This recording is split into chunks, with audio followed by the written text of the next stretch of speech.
Greetings, parish orphans and retrogrades. Timothy Gordon here with another installment of Rules for Retrogrades. Today with a Catholic author, Dr. Jacob Clearfield, and he graces Rules for Retrogrades to talk about all things Catholic today, but namely his book, Anno Domini 2064, and its relevance to our own day. And he's coming to us live from very, very close to Kenosha, Wisconsin. So that adds a little savor, a little flavor. What's up, Dr. Clearfield? Thanks for having me, Tim. Yeah, so I'm actually one of the blurbers of Anno Domini 2064. I always call it AD 2064. I blurbed the cover for you. And yeah. How are sales doing? Great, because it's an exciting book. People need to go pick this thing up. Yeah, I had it's tapered off because it released a few months ago. I had a pretty good start off. I kind of figure I'll probably try a little more advertising again around Christmas, but for now, just kind of getting the little sales from word of mouth mostly. So right, it's been good. Yeah. December is the worst book sales month out there, retrogrades. If you're trying to sell your book, give it up for December. People don't buy books for Christmas, and all their disposable income is going towards non-book related wares. So it's a tough time. Most people start again in January. Just a little throwaway point. That's good information. Yeah.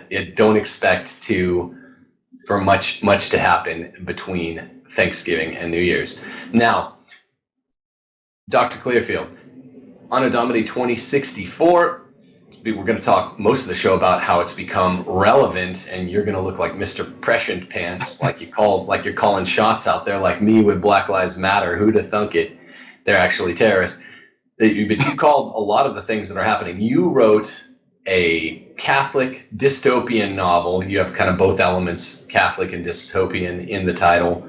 It's got a little bit of everything. It's set in the year 2064. No surprises there. It's about how the left has completely predominated everything. So that's not even futurist. That's just now, right? And it's a couple characters living in essentially a communist state where surveillance is pervasive and the economy holds up through the efficiency of robotics. How did you weave in both Catholicism and dystopianism? So it started out, honestly, I probably started writing it in 2015. And, you're kind of at the end of the Obama cycle.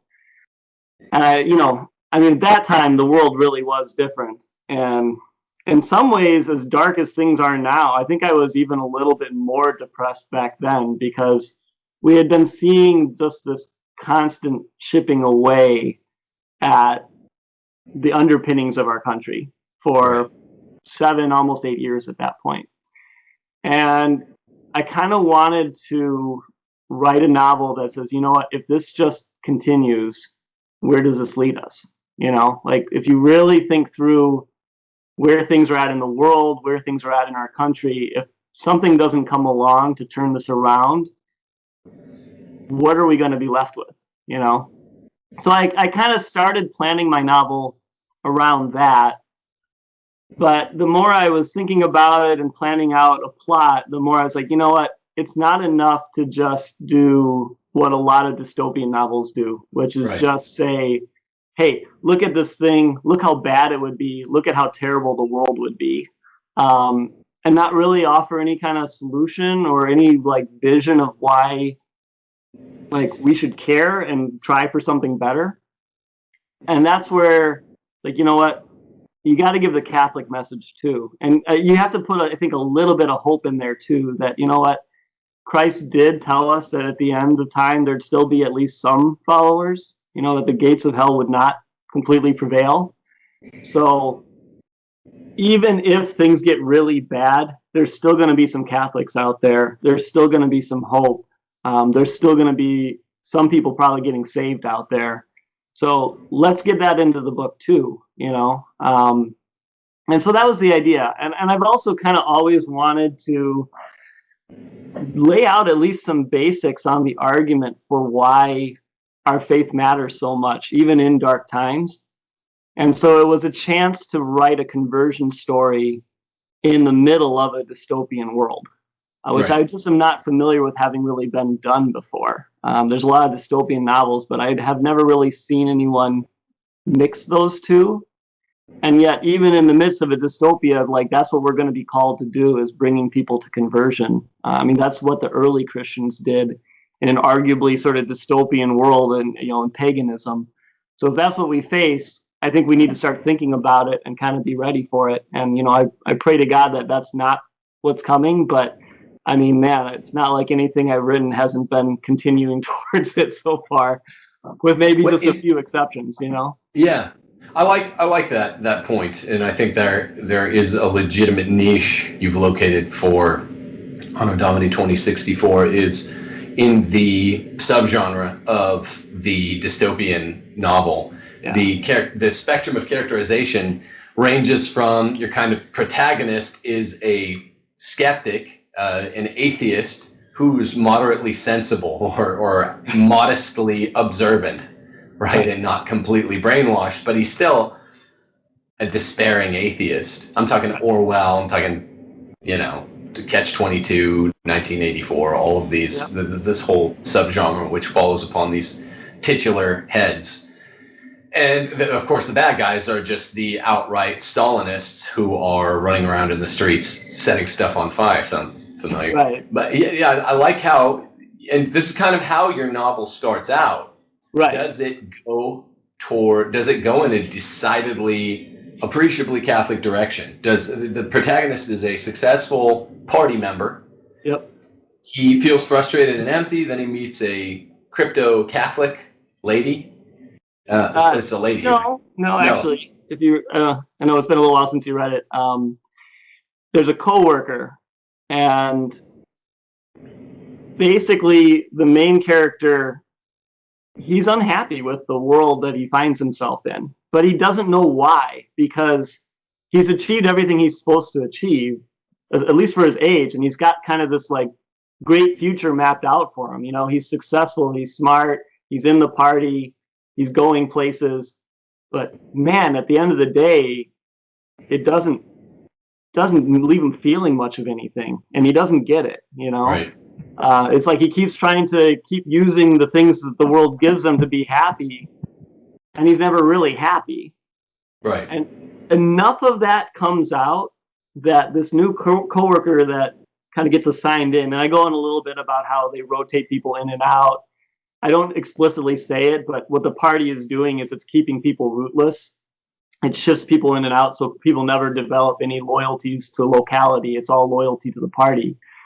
But this guy gets shifted in, and he's actually a Catholic. It's just he has to hide it, right? He's part of this sort of underground. And in his dealings with the main character, he comes to realize, like, here's somebody who might be open to the gospel message. And he kind of has to, like, very carefully, circumspectly introduce the idea. And then, I mean, it's a huge risk, right? Because the main character could very easily turn him in, and he thinks about it. But at the end of the day, he's interested enough in what's being offered that he doesn't.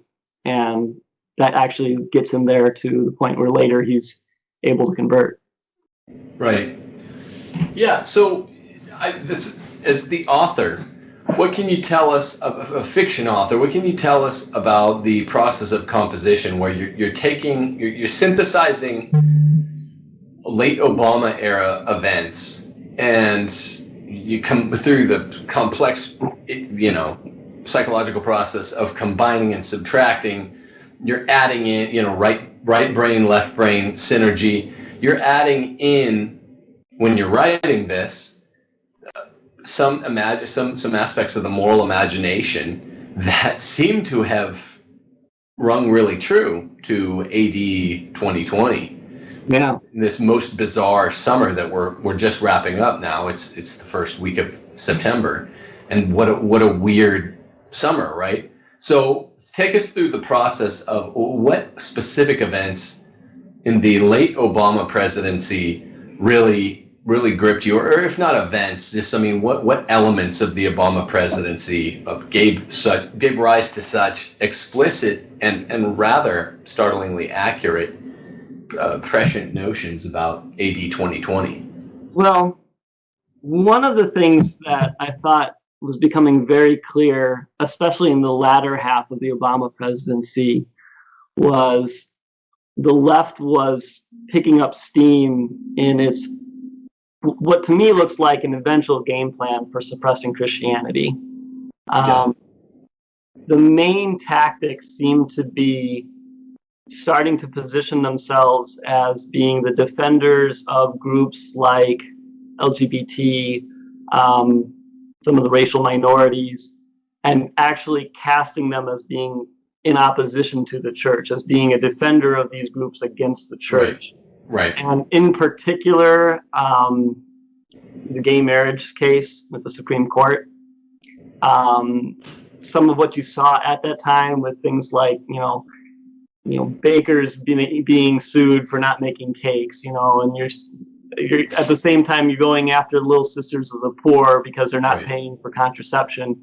They were finding ways to try to cast the church in particular as the bad guy, and anyone really who's faithful, any kind of faithful Christian who was standing athwart their idea of morality was getting targeted. And so it's like, okay, they're starting to make their move. I mean, I think at the end of the day, you're still seeing the same forces of basically godless communism on the left that have always been there, internationally throughout the 20th century. They're just picking up steam here in the United States. Agreed. And we were really seeing that start to show its face in the later Obama years. Yeah, I think I agree strongly. I think a lot of the Catholic commentariat who's sort of just waking up to the cult politics and culture are talking in a spurious way as if this is new, or at least unexpected. It's quite not. It's anything but that. The mask is coming off of American socialists more and more. Now the mask is off. Yeah. Socialism, from its economic to its cultural to its political ramifications and justifications, is squarely opposed to Roman Catholicism. I mean, as Pius XI says in Quadragesimo Anum, one cannot at the same time be a Catholic and a socialist because they're enemies. So socialism, also there's this moment in 1918 when it's announced that the new form of Masonry, this is partly disputed, would take the form of socialism. I think a lot of Catholics are really naive about this. If I'm just being fully honest, they're just now getting it. Yeah. So many Catholics have been brainwashed to not care about economics, or at least not to care about the proper, correct, right-minded, non-command economics, that they've kind of poo-pooed the idea of socialism being truly wicked evil in through the 80s, 90s, early 2000s. And so now they're talking as if this is a new thing. The good side of that is it makes cats like yourself, authors who've written a book like Anno Domini 2064, look extra prescient. And even me, it makes me, as author of Catholic Republic, a nonfiction, look extra prescient. Whereas this is quite predictable. This is the one direction that socialism always tends. No? I mean, I can speculate a little bit on where people were missing some of this. One of the things I think, when you really go back and look at the history, there were a lot of bishops and a lot of priests who, they've got these divided parishes. You've got conservatives and liberals, and they want everyone to get along. And, you don't want one half, yelling at you all the time, and you don't want one half storming out the door. Right. So for a long time, they were looking to try to find some kind of way of balancing out. But what was happening was the left kept going more and more left and more extreme, but they're still trying to stand there and hold both sides together, keeping everybody in the pews. It's why guys like Cardinal Bernardine could get together or get away with their seamless garment idea. Just giving politicians this cover on abortion. It was really obvious what they were doing, but the church as a whole went along with it because they were still looking for some way not to alienate one side of the divide. But it didn't work because that side of the divide was really clearly moving away from the church, and over time has just become very openly anti-Christian, to the point where, what was it, 2012 or was it 2016, where they were booing God at the Democrat convention? Oh yeah, that was 2016. Yeah, It's a famous moment. Hey, at least they're being honest, Yeah, it's kind of a good thing, because for a long time they made a lot of ground by quietly hiding who they really were, so they could sucker more people into supporting them, I think. Right. And conservatives and Christians are such cucks that they propagated this until very recently. I mean, at the beginning of the summer, BLM had really, really high popularity ratings in America. Is there anything in your book that I remember a part in chapter 2 that I think talks about this? I'm gifted with a chapter-specific memory, at least with fiction. It doesn't work for nonfiction, where you do talk about how did things come to this. I think it's at the beginning of chapter 2. Yeah. What kind of laying down, or what degree of just laying down before our enemies does all this accrue to on the part of conservatives? So, in my conception, there is a resistance, but it comes too late. Yeah. That effectively, by the time a resistance forms, the popular government that's been elected in is trying to implement all these things. They don't care if it's constitutional. Sorry, I got a cuckoo clock. My 3-year-old son loves cuckoo clocks, so we invested in one. I feel like I'm staying in the small apartment of a northern Italian toy maker. That's a Pinocchio reference. Yeah. So where was I? Okay, so in my conception of how this all goes really horribly, there's enough popular sentiment behind that leftward thrust that eventually, essentially a new dawn is declared. The old Constitution, it was written by a bunch of racists, right? It's not really relevant anymore. We need to move past it in order to create our grand new vision. So they just explicitly, essentially, are overriding it. At that point, there are some conservatives who try to rebel.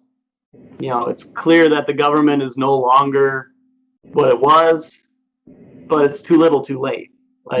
There's too much popular support. You've got all the centers of power are captured.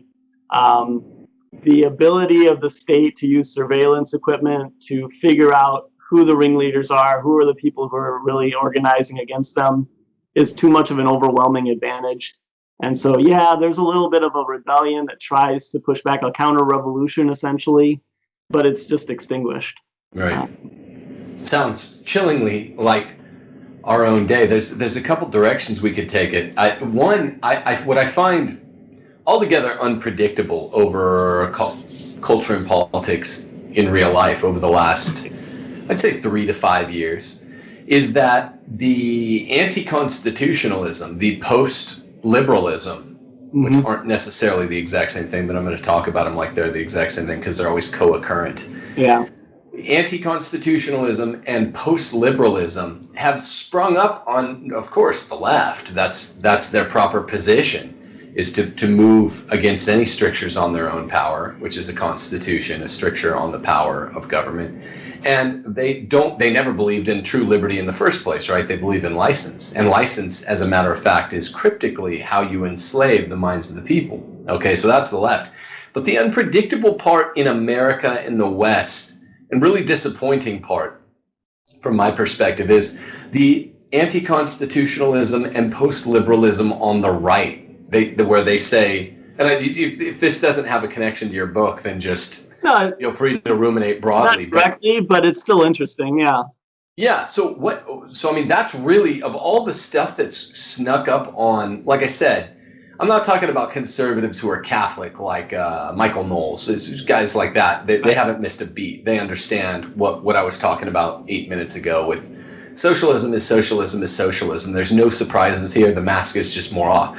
But among the Catholics who have, especially in the last year or so, recently taken to culture and politics, they're really surprised that socialism is a square opponent of the church. Okay, that's one surprise. That doesn't surprise me a whit. I'm with guys like Knowles on that. I know what to expect. But the surprise has been that the conservative counter-revolution has come in the form of post-liberalism and anti-constitutionalism to match the left's, just with ostensibly the precepts of Western civilization animating it. Yeah. Does that register with you? I'd say, I mean, it's a diversity right now, but I think there's a general frustration with politics as they're currently being pursued on the right. And I think there's a lot of this kind of like struggling to figure out, well, what do we go with? Like, what will work as a bulwark against the left? Because I think there's kind of this feeling that what's been going on for the last 30 years has just sort of failed, you know. I think, you know, without the current president shaking things up, if it had just been your standard GOP politician running, even if he'd have won, there would have been this sense that like we still lose, like we're just losing by inches instead of by feet. But and I don't even know that we're winning right now, or if it really is still just a slowing down of the process. It's a ratchet effect, yeah. Just a slowing down. Yeah. So I think there's a lot of people who are saying, look, we actually have to cut back the other way. So this is past the point where you're simply conserving. Now we have to actually be sort of, you know, you call it retrogrades. I think that's a better term. A lot of people see it as, okay, it's a counter-revolutionary radicalism. And so what can you base that around? Some ideas are good. I think, you know, there's a lot of talk about integralism, which generally is a good thing. I mean, you know, having Christ at the center of your society's laws and morality is key to any like kind of Ireland, right? What's that? Like Ireland, right? The funny thing, whenever I'm debating integralists, that they have Christ all over their constitution, and it's just is the first one to go. Right. So it's got to be more, way more nuanced than that. The strictures of procedural due process and substantive due process, the beating heart of the Constitution, our founders and framers got right. And that this is the problem. I didn't mean to cut in, but I think this is react to this. The problem with populism is that it's popular, and what people hate, even fans of internet content, they might, if they want to be ahead of their neighbor, and I want to watch this show so I can be a little distinguished, a little nuanced, all they're looking for, because the average American functions on no nuances, no distinctions. It's just picture thinking. But a lot of people on the internet, even some people that watch the show, they start getting mad when you're like, no. It's a distinction within a distinction within a distinction within a distinction. That's where the truth lies. It's not just one distinction gets you to the truth. A lot of people are just looking for that one distinction to get ahead of their neighbor so they can sound smart. And that's what populism is. Populism operates, I think, on the basis you captured well, culturally and politically. It goes like this. The last really 40 years in the party, since the 70s, when Bob Dole really ran the Senate, right? Yeah. And when the neocons are basically just Democrats that transferred over and they brought economic Keynesianism with them. Right. Well, the problem is the populists have now returned to wanting economic Keynesianism just to respond, because that's radical. So that's the problem. People don't understand that the way to combat the kind of fake constitutionalism or the fake liberty that was being put forward by the GOP and the Democrat Party for the last 40 years is not by sharing a premise, is not by rewriting the Constitution like Woodrow Wilson. It's not by rejecting liberty. It's by returning to the true, originally ratified Constitution, true liberty. Well, I think, and not that many people get that. I think there's actually two fights going on at once, too. This is maybe even a gross oversimplification, but it's useful from an academic standpoint to at least discuss the concepts.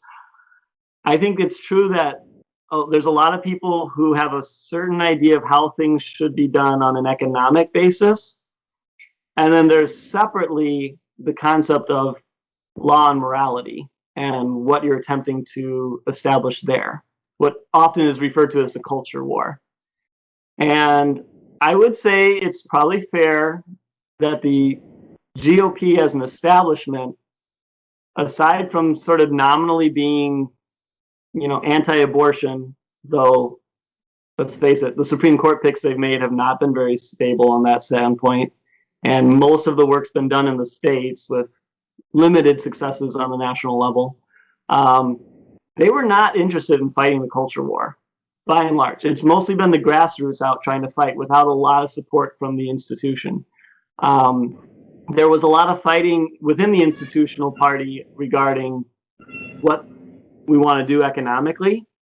And there was a lot of lip service being given to small government and, trying to shrink back expenses and having, limited taxes. But in reality, they did a lot of Keynesianism, and they cut taxes at the same time that they kept up the spending, and they just said, we're just going to grow into it. Right. So there's a lot of let's eat our cake and have it too. And, it wasn't sound policy, but it was good politics for getting elected, which kind of brings me to the other point I wanted to make as you were saying all that. I think there are two kinds of politicians. There's the politician who just wants to be elected to enjoy office. And then there's the politician who wants to get elected to actually change things.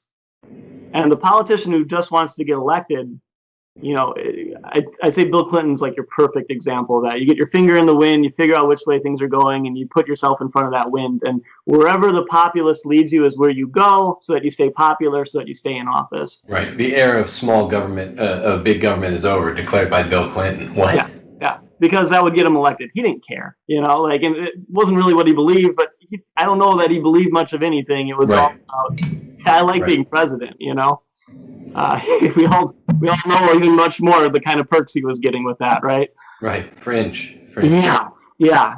There are other leaders, though, and I would actually put a good example is Abraham Lincoln, right? Abraham Lincoln clearly did not like slavery, but he did not run on an anti-slavery, like we're going to, eliminate slavery in the South. At most, he was fighting for the compromise of let's try to limit slavery in the territories. Okay. It's probably worth talking about Lincoln because goodness knows Civil War era stuff is more relevant than ever too these days. Without a doubt. Lincoln got elected saying, I'm going to preserve the Union. And when the war broke out, he said, I'm going to preserve the Union. I'm going to do whatever it takes to preserve the Union. And this isn't a war about slavery, because if I say it's a war about slavery, I lose Maryland, I lose Virginia for sure, which he did lose anyways. Like, I lose the war before it begins if I say that this is a war about slavery. So I'm not going to lose the war to be saying the most principled thing. I believe the more principled thing, but I actually want to achieve something. So I have to pull the people with me and get them there. And you see a lot of that with Lincoln. Like, he was willing to play the game to the extent that it was necessary to get elected and to bring the country where he needed it to be.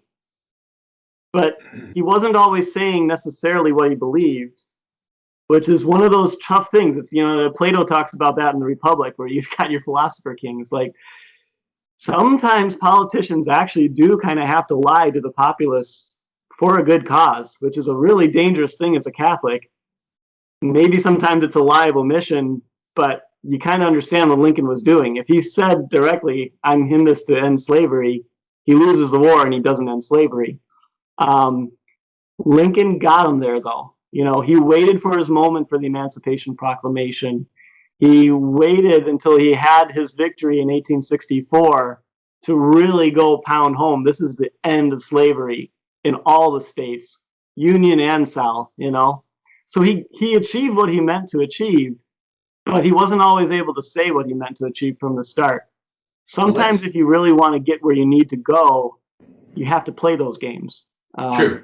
Provided that it's a good thing that Union is, this continent-sized republic. So I'm not a Lincoln fan here. We're not Lincoln fans here on Rules for Retrograde, but here's where we can agree. Provided that a president a president cares about the common good, and he knows roughly how to effectuate that goal, he sometimes has to lead. This is the whole problem why a continent-sized republic is a circular square, because then you're having to lie. 300 plus million people, you're having to lie or omit things to get into office. I mean, look what Trump has had to do with LGBTQ or whatever the hell, assuming that he even gives a damn about it. About look, homosexualism is evil. He's had to totally capitulate on that in order to just not allow us to die on the other end. But let's go this way. Let's conclude the interview this way, and I want to at the end of the interview bring it back to the book just for concrete particulars where people can pick it up. But I don't think union's a good thing. I don't believe, neither does Aristotle or Plato, neither did Cicero, Augustine, Thomas Aquinas, Bellarmine, Suarez, Mariana, Montesquieu, any of the natural law thinkers who went into the formulation of this republic. None of them conceived of a republic as huge and large. Well, a huge geographic republic, in scare quotes, requires huge government. And that's, to me, what Lincoln represents. Actually, most of his cabinet was big Marx fans, lots of Marx readers in his cabinets. And I use it more for the purpose analogy, of wanting to eliminate slavery. You had to preserve the Union to do that effectively. I got it. Yeah.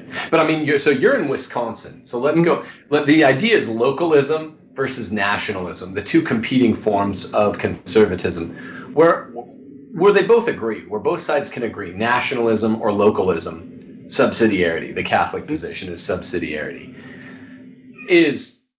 Conservatives need to be tough now. They need to be fighters. They need to look at what's going on in your almost hometown, Kenosha. Your parents there. I grew up there. I went to high school there. I mean, my family's there. I got friends there. I have patients there. I mean, this is home. I go to church down there, so very much home for me. Right. So the local government, I mean, in this case, I guess subsidiarity still operates when you bring in the National Guard, because you have a criminal mayor and governor that's essentially won't crack down on the terrorists. It's essentially collusion. It's a good example where sometimes you do have to go to higher levels. Right. You talk to pretty much anyone in Kenosha, and everyone's of the opinion, and there's plenty of evidence of it, that the people who were really causing the majority of the damage weren't even from Kenosha.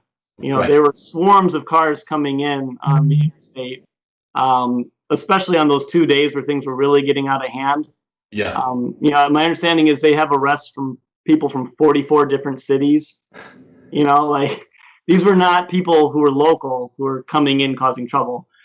I think what happened was the national media declared open season on Kenosha, and we were basically invaded by people who were coming in ready to loot and pillage the place. And the local police officers, there just were nowhere near enough of them. At most, they could hold the courthouse, and that was about it.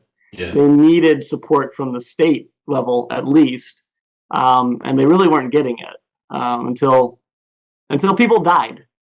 That's what seemed to have changed their minds, that they actually needed to do something. Was it took people getting shot, which is a tragedy. It never should have gotten to that point. Yeah, I mean, I haven't thrown too much public support to this Kyle Rittenhouse kid, because one wants to make sure that the facts come out straight. But what on paper, ostensibly ab initio, whatever you want to call it, what a hero this kid is. I mean, what an upstanding citizen. Yeah.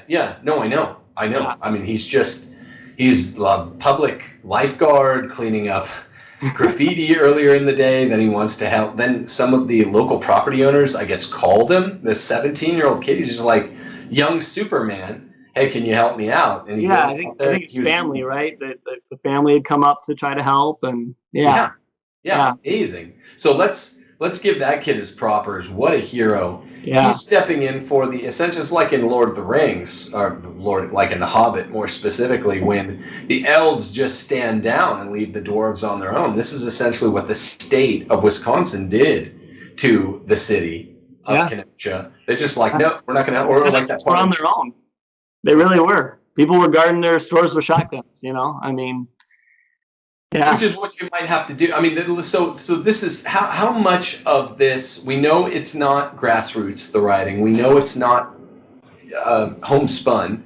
It is like we should be throwing RICO statutes at it and prosecuting people as cross-state terrorists, and yet it's not happening. And this makes it feel like AD 2064. It makes it feel like the beginning of the takeover. I mean, all summer it's felt like that. Yeah. Strike that. Oh, since spring, with COVID-19, all of us are at homes. We're in these weird situations. Is this the beginning of AD 2064? Answer is a Wisconsinian, an ex-Kenosian first. I mean, it feels like it. I said at the beginning when things started getting bad in the spring, all this is going to do is accelerate us. Wherever this is leading, we just sped things up a ton, you know. It's been really sad to see it hit my hometown this early. No one would think Kenosha would be a place where this kind of stuff would happen. It really is like small town USA. Even though it's 100,000 people, it feels a lot smaller if you live there. It's the kind of town everybody kind of knows each other. It's a very Italian town. There's all these big Italian families that all know each other. It's actually pretty, as towns go, it's a fairly Catholic town too.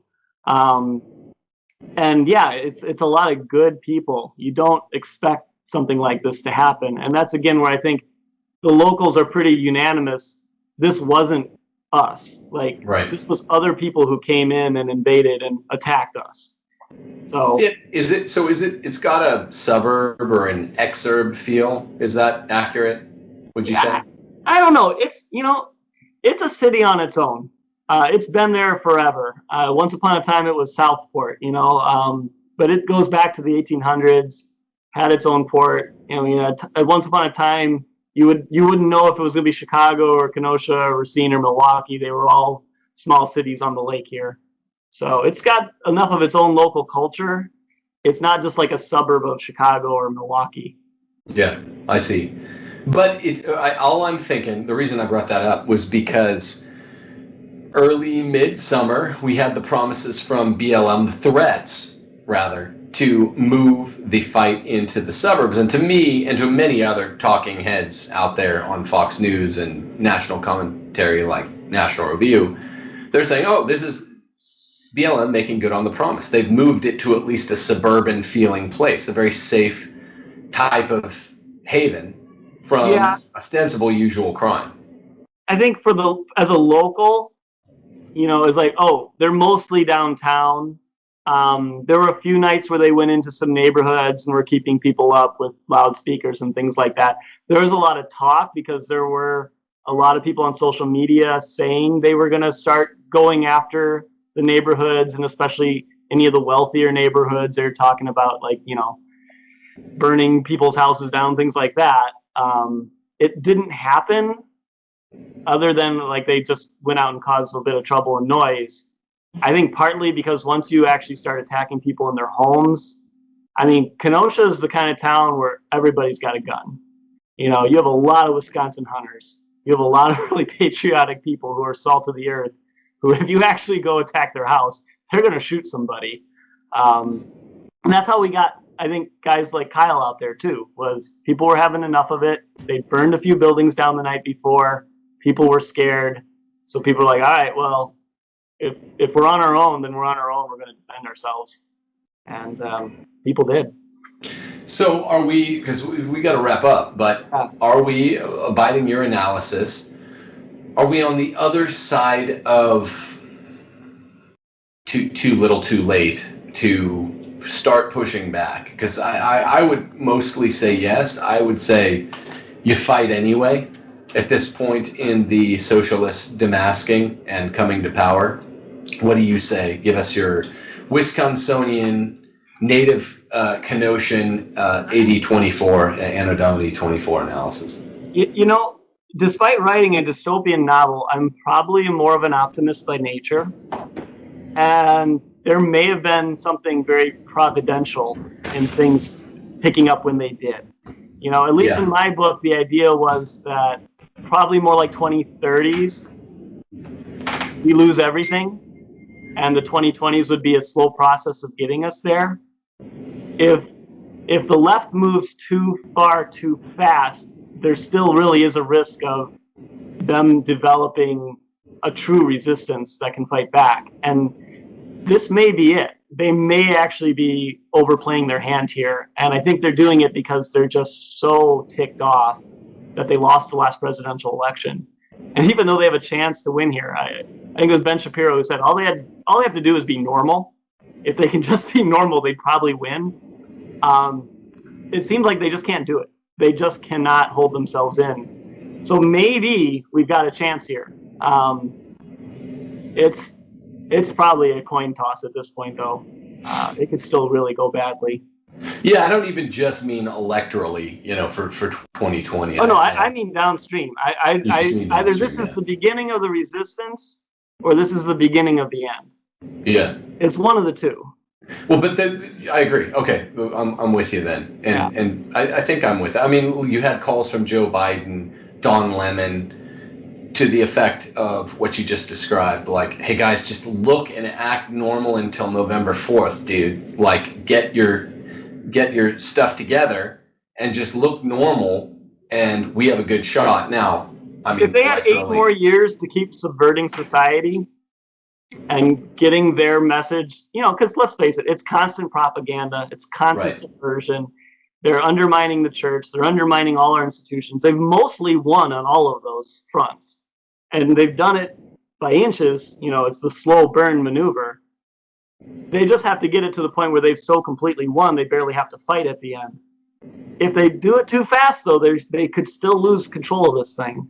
So yeah, they have the 7 big institutions. I'm always talking about this. I'm also always talking about balkanization. This is why big union doesn't work, because if we just balkanized and had divided America into 4 parts or something like that, then all of a sudden that stranglehold on all the 6 or 7 big institutions kind of comes apart and atomizes and starts over along with the thread of America. I don't know. I think I'm with you. I'm not a fashionable pessimist. I'm somewhere between, I think maybe a moderate pessimist on the long-term survival of America. Then again, in theory, as a constitutionalist, I don't believe in continent-sized republics, so I don't even think balkanization would be like a nuclear option or a worst-case scenario. I think it's something that theoretically checks out. So as applied to the facts now, more people will buy balkanizing than ever before. But here, I'll tell you this. Let this be the last thought. Give me your authorial analysis. What's the tell for whether or not the counter-revolution begins? I say it's just there should be a lot. There will be a lot. Whether or not there should be, I don't want to get myself in trouble. There will be a lot of Rittenhouses out there, right? I mean, that's the one tell. You don't get to say, well, there needs to be a counter-revolution, and it's good that Kyle Rittenhouse did this, but we want to keep Rittenhouses safe and rare, or what do the left always say about it? It's like, look, as long as there are people burning down buildings and looting and harming innocent people, there need to be Kyle Rittenhouses in every city, and that's the tell, according to me. What do you say? Let's say that after November, we see another acceleration. And what happened in Kenosha starts happening in towns across the country, and not just kind of the bastions of liberalism where they've already won and they're kind of torching their own towns. Kenosha wasn't like that. The thing about Kenosha was it's a split city. It's kind of half conservative, half liberal. People are decent to each other. It's not like a Portland or a Seattle or even a Chicago.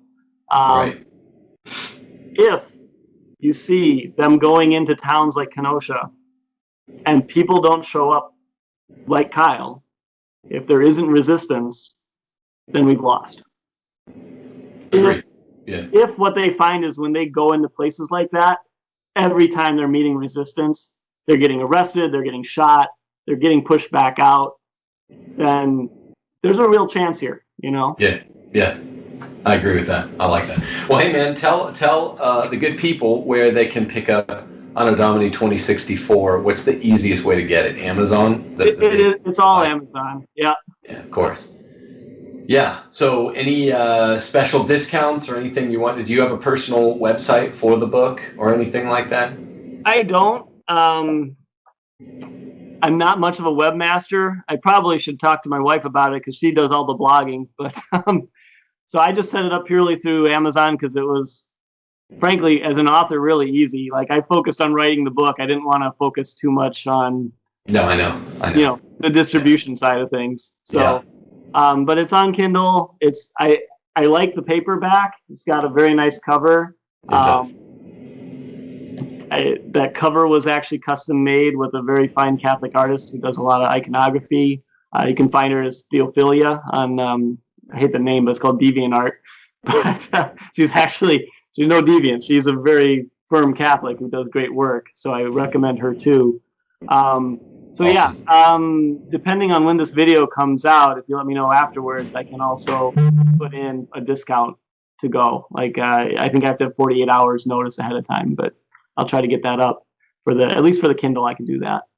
Okay, cool. Well, yeah. So the book is Anno Domini 2064, and the author is Dr. Jacob Clearfield. Thanks for spending time with me here today, man. And man, God bless out there in Wisconsin. Things seem to have calmed down some. We'll see what the results there in Wisconsin portend for September and October in this crazy election year. Thanks for hanging out, man. Absolutely.